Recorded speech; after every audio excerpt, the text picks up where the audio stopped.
Well, this is Sky News. In just a moment, the press preview, a first look at what is on tomorrow's front pages.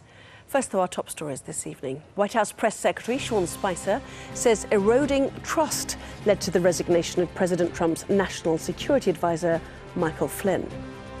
The estranged half-brother of North Korea's leader Kim Jong-un has reportedly been murdered by two female secret agents at an airport in Malaysia.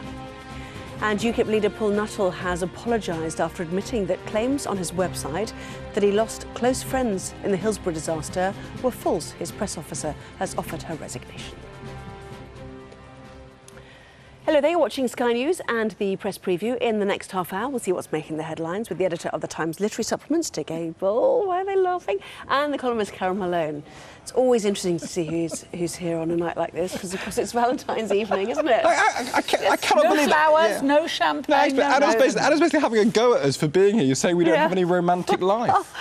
Well, we don't, because we're here. Yeah, we could have had romantic you could have said no. Every day is like Valentine's Day for me.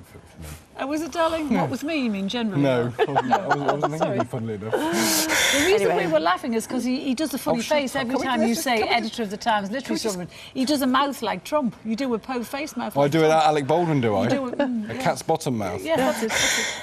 Anyway, shall we go to the front pages on that note? Hopefully you're back in from your lovely evening out while we stay here. Anyway, the UKIP leader Paul Nuttall is the lead for The Guardian after he apologised for false claims that he lost close personal friends in the Hillsborough football disaster. The Metro reports on the suspected murder of the North Korean leader's half-brother in Malaysia. The Financial Times says the UK's nuclear policy will take a hit as Toshiba reduces its role in a planned power plant in Cumbria. NHS hospitals and surgeries are being hit by crippling business rate rises, according to The Telegraph. British house prices have risen by up to £15,000. That's in the Daily Express. Ministers are set to reject a plastic bottle deposit scheme, according to reports in the Daily Mail. Daily Star claims the former stepdad of kidnap victim Shannon Matthews has been attacked again. Convicted child killer Ian Huntley has asked fellow inmates to start calling him by a female name, according to The Sun. A first-of-its-kind study has found evidence linking early-onset dementia to children heading footballs. That's the lead story for The Mirror. And The Times reporting that online giants Amazon will see business rates cut at most of its warehouses as high street stores are forced to pay more.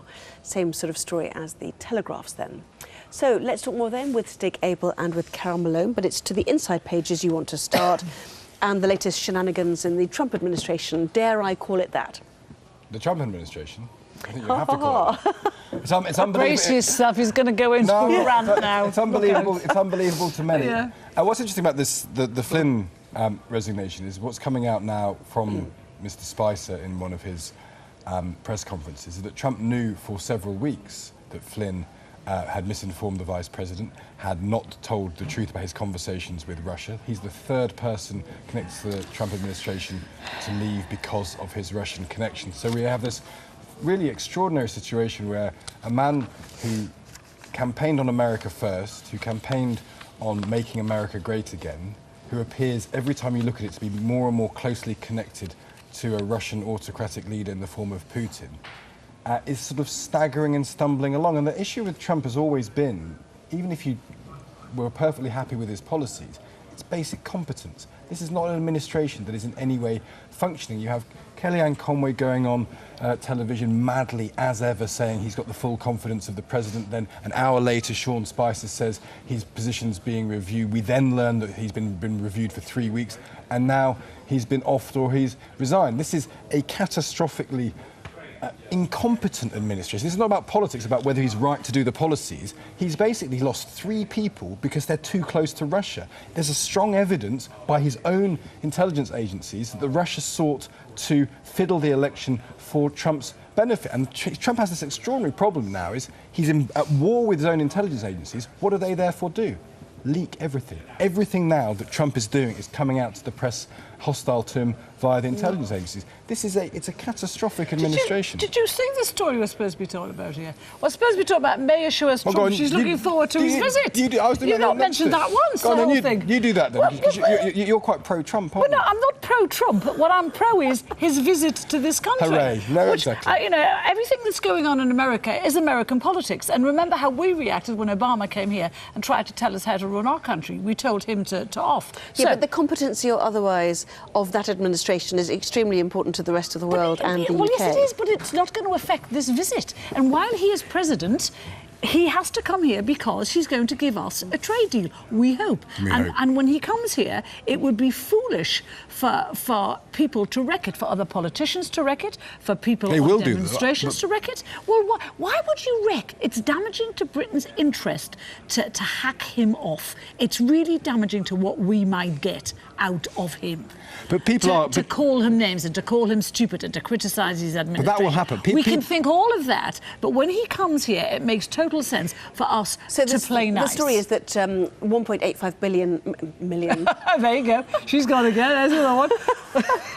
A lot of people. Yes. 1.8. I've signed the petition. I've signed the petition, and Theresa May and Donald Trump have shared a conversation, and she has said she's and the thing is, that petition, him. People of course have got a right to protest, but that petition is a total waste of time because there have been 26,000 petitions to Parliament. Only 47 have ever been debated, and only 3 have ever been acted upon. And it was always it was a given that this was never going to be acted upon. So a waste of time.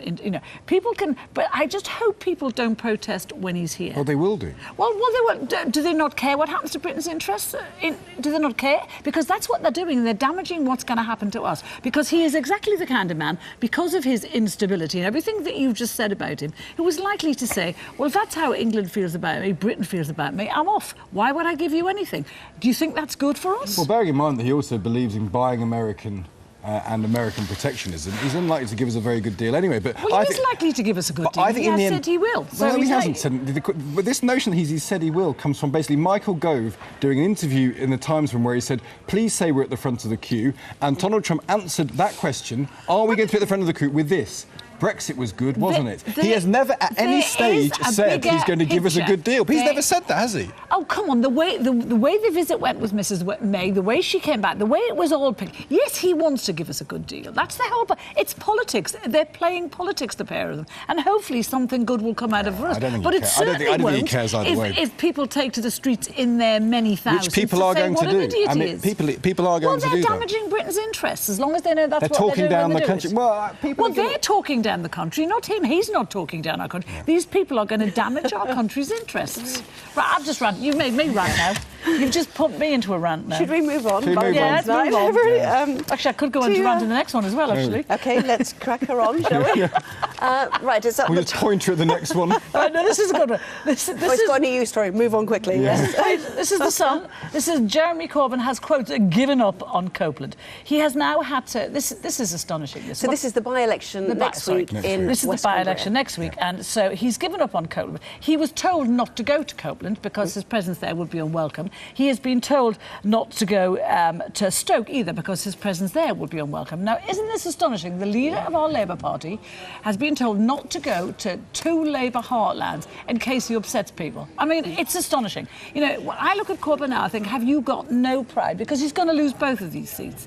And there was a poll this week that said the Labour Party is now the 3rd party among the working classes. The Tories are first, UKIP is second, and Labour are third. That, among the working class, that is astonishing. And he's also, shameful. He's also down in every demographic. The other poll that came out yes. was if you look at every single demographic in the country, every age group, every income group, both yes. genders, he has now got a net unfavourable rating. And if they do lose Copeland, I mean, by-elections excite people in Westminster primarily, but if he these are important. But if he loses Copeland, it'd be the first time, I think, to the government, to the Tory party, it'd be the first time since 1982 that the Tories have taken a by-election, or any sitting government has taken a by-election. 1924 in Copeland. In Copeland, yes. But the notion that you can be in government in this stage of the electoral cycle and winning by-elections against the opposition is extraordinary. Now, will he carry on? Yes, he will. Labour are kind of in hostage to their own membership anyway, so if he even if he goes, the next person up will have to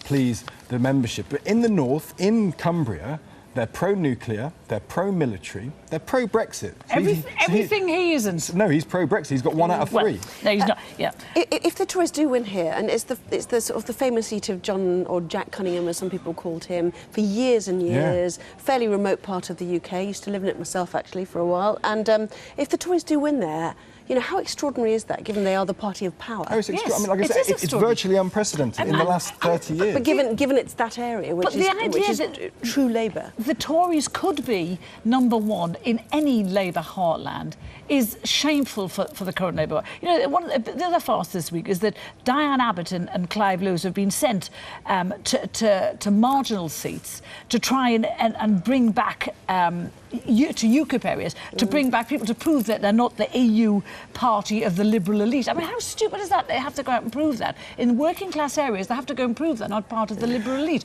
which all Labour voters now, a lot of Labour voters now, think they are. And what it suggests, actually, is that sort of tribal politics we're very used to is slightly decaying, because in Cumbria, in Copeland, a lot of what divides people is the issue of Brexit, or the issue of the military, or the issue of nuclear. That's not necessarily left versus right. No. That's where Labour has gone. It's not a Tory versus Labour. And this is famously the problem of Copeland, is it's got the Sellafield nuclear plant in, and Jeremy Corbyn, of course, is the flag bearer for the anti-nuclear movement. Anti-nuclear and anti-military, two massive parts of that country. Why is Corbyn not, you know, he professes to love the Labour Party. If he loves it so much, why is he, you know, He's heading towards, the party's heading towards destruction because of him. Why does he not walk away if he loves Because the this politics party? of the left maybe is more important to him than the machinations of the Labour Party, you think? The Labour Party's been destroyed by the fact that he is the head of it. Does it make it difficult for them that it's actually the hierarchy of the Labour Party is North London constituencies?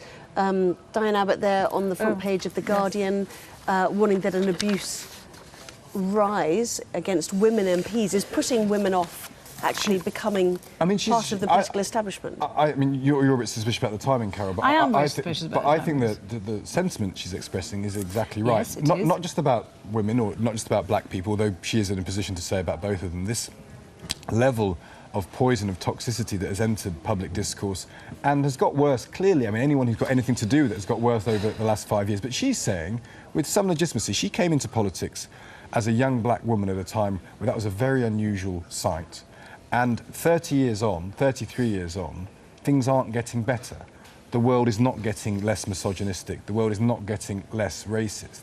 And that's a matter of concern for all of us. It's not just about Diane Abbott's party politics or the state of the Labour Party. The fact that she can write an article like that does indicate that where we want to see progress, we've actually potentially even seen regression, and that's a colossal shame. Yeah, I just wish she timed it differently. I wish she hadn't done it in the week after she was slated in the press and probably, you know, abused by lots of people on social media for copping out of the vote on the Article 50 vote.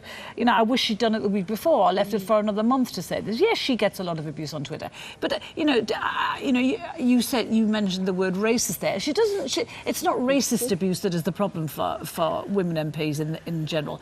The problem in general is for all women, not just women MPs on social media. Women Carol, get... we must take a break because we've got a whole Valentine's Day section. Shut up. It's sex, shut sex up. and misery. It's sex and misery. It's sex and misery. Oh no, the next Sex and misery. Yeah. Including how a woman, this is bad, isn't it, who declined a second date received a bill for the first. Back with all of those miserable, sad stories in just a moment. Good tease. Well done, Anna. Hello, welcome back to the press preview, taking a look through Wednesday's newspapers with Stig Abel and Carol Malone. To Carol's favourite story. So, right, I've got about 40 seconds to do this. OK. Pro-Leith, we think, has got the job as Mary Berry's replacement on Bake Off. Now, she says she's close to landing her dream job. Yeah, but also the Sun says she has, and the Sun also has on their front page. Can we say that? I'm coming. It has Give a me little moment. tease. Yeah. Come on, hurry up, you've got 40 seconds. Talk about Prue on sex, drugs and sausage rolls. Now, I don't know what she's doing with sausage rolls. However, I do know that for a long time... The mind boggles. She lived with them. She's not like Mary. See, there's no skeletons in Mary's cupboard. Prue has been a bit racy, much more racy. She had an affair with a married man for 13 years. And she actually said that was a good thing to do because it helped her get rich and it enhanced her career because she didn't have to be a housewife. She could actually just do her work. She married the guy eventually, but, you know, it was a guy called Raincoat. She So married it's him got quite a happy ending yeah, then. but I want to know about all the rest, the sex, drugs and sausage rolls, but it's not over. So all that's going to keep happening when she's making a... So the point you're trying to make is she too racy She's for too, I Bake think, Off? I think Is that what we're people are coming? used to Mary Well done, Berry, well who was translated. homey, cosy, all the rest. Isn't of the it. show full of I think- innuendo? Isn't it full of sort Yeah. of sex jokes? Oh yeah, but innuendo. It's like carry on innuendo. Yeah. It's not dirty. She might be better qualified at that. She won't do any of that. She's a lot more serious. She's a lot more brittle than Mary ever was. I'm not entirely sure that would work, but there you go. So we're now hitting our Valentine's section. I'm Yes. not You sure go. that This is a qualified, good but one. anyway. It's depressing. This is good. Yep. So, woman declines second date, then gets a bill for the first one, which Yeah. you've had a bit of experience of. So this is very sad in was lots that of ways. secret? Hurry up, we've got to rush through it. Okay, so a woman had a date with a man. She took home his watch, and he asked her for a second date, and she said no. So he sent her an email saying, I really wanted to see you again, and actually I spent a lot of money on that date. You had my watch, and don't send it back to me because it will now be too sad to receive the watch from you. But I spent 75 quid on the date, so can I have a contribution, please? So you know what she did? She sent them $42.50 and donated the same amount to a donkey sanctuary, saying the laugh had been worth it. I like the sound of her. Yeah, she does good. Although I don't like the sound of him. No, Actually do. but there you go. So No. on this Valentine's Day, a great celebration of modern love. Yes, that's And Speaking of which, top of the Times, how to be not divorced. Does that make any sense? This is a woman who was refused permission to divorce her husband because after he convinced the judge that their problems were minor, not irreconcilable. Normal for a marriage. Normal for a She had marriage. an affair, she had an affair. She had an affair, but he forgave her for that. But I mean, how would the judge know that these problems were, were dense about? Anyway, they now have to either live together for the next 5 years, where she can then walk away after that. Or nothing. She gets no settlement. She has to stay with him. She's locked into this So marriage. she can't have a quickie divorce because it's contested. It's just- Is I didn't that know what why? you were going to say there. And normally she can have as many quickies as she likes now. Yeah, it's Excuse me? Yeah, quickies are back on the Yeah, menu. but the thing is, he's 78. How old is she? 65. 65. I mean, just. The stay other together. thing, the lovely detail, it's very British, this story. They're love a mushroom growing Yes, family. yes, They make yes. their money out of mushrooms. I don't know why that strikes you, but it does. And the judge says they've had 30-odd years of shared experiences with mushrooms, presumably. If you think you've entered a parallel universe, then you have. He's a real fun guy. Now, Yeah. And I love this last one. Now, this is the story of a headmistress. Now, she says her career has been ended after she was outed as a naturist. Now, she says one of her friends, ratted on her, but actually, she did a documentary for Channel 4, which is where this is from. So if you don't want your bare bum to be outed, you don't do it on Channel 4 in front of millions. There's also a minor tragic note to this, because the reason this documentary follows it, there's a campaign to attract people to a public skinny dip after membership fell from 1,000 to just dear. 400. I mean, bless her. Everyone, She can't Take your clothes off she now. can't be seriously taken as a head again, can it's she? quite really? sweet, isn't it? Skinny Everyone dip. in this I'm not sure newsroom there's is looking anything really sweet. pained at this moment, I have to say. It's really time to say. So, clothes goodnight. off. Anyway, next time you want to come in on Valentine's Day, don't bother. That's not nice. It's not nice No, at it's not all. nice. Thank you for sharing it with us all. It's Gabriel Cameron. Lovely to see Thank you. you. Pleasure.